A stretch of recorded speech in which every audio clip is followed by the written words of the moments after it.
দিদি আমার এখানে খুব চুল কাটছে, একটু চুলকে দাও না।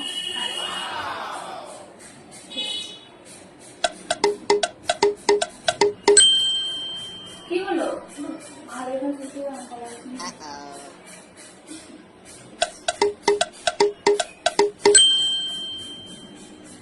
খুব সুন্দর লাগছে কপালে, এখানে সরে দাও না চুলটা।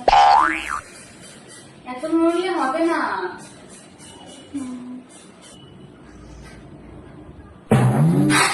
আরে এ কি তোমার এই মেহেন্দিটাও তো নষ্ট করলে। ও সরি আরে এই হাতটা তো আমি কি করে ঠিক করবো? বাবা দিদি তুমি এত নড়াচড়া করে মেহেন্দিটা পরাবো কি করে বলো তো? সরি দিদি। না আমার কি হলো? নাক চুলকাচ্ছে। তোমার মেহেন্দি তুমি করো, আমি পড়তে পারবো না। নাক চুলতে দিতে পারি না। না দিদি প্লিজ যেও না, আমি আর করবো না এরকম। না তোমার মেহেন্দি তুমি করো, আমি আর পড়তে পারবো না।